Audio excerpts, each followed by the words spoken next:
I'm Morgan Mills with FloodGate Medical, and I lead our cardiology, commercial, and clinical talent acquisition. Last week, I attended this year's VIVA for the first time in VIVA, Las Vegas, and met with industry leaders in vascular medicine and intervention. Peripheral arterial disease affects almost 10 million people, with lower extremity PAD affecting over 230 million worldwide. Its disease management has drastically changed over the years, with more shifts toward endovascular services as opposed to traditional open surgery. Thrombectomy devices that assist in crossing chronic total occlusions, including re-entry catheters, and drug delivery technologies, have all made a huge impact in care, along with many other advancements. The market is nearly $7 billion this year, with North America as the largest region in PV devices and equipment, and projected to reach $13.4 billion by 2026.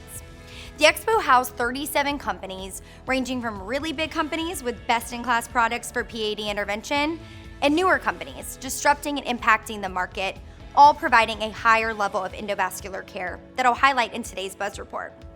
Argon Medical's cleaner rotational thrombectomy system remains one of the best in class for both the peripheral vasculature and AV dialysis fistula and grafts. It has a powerful rotating action which effectively macerates wall-adherent thrombus while simultaneously reducing the risk of endothelial damage. It also self-sizes and prevents the need for reintervention. This is one of many products Argon has developed that has strong clinical evidence and is best in class for intervention.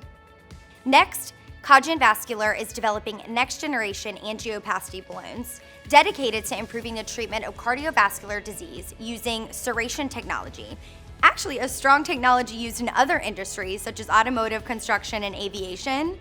The Serenator PTA ceration balloon catheter treats all lesion morphologies, has a low dissection and reintervention rate.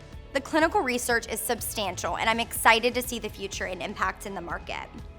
It was awesome meeting with the team from Silk Road Medical, who were all dedicated to developing a line of transcarotid artery revascularization products.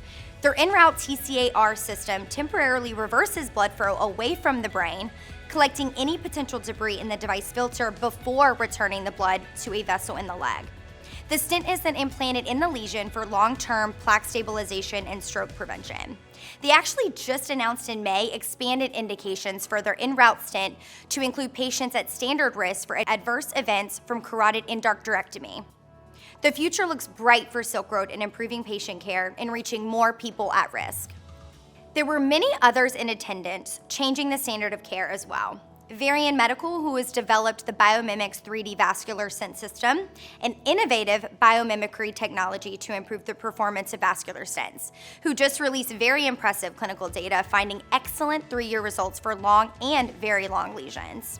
Endologix, with their AFX and Alto systems, which just released their Alto stent graft system, which treats abdominal aortic aneurysms, has a success rate of 96.7% at 12 months observed in the Elevate IDE study, which they'll be presenting at VIVA in just about 2 weeks.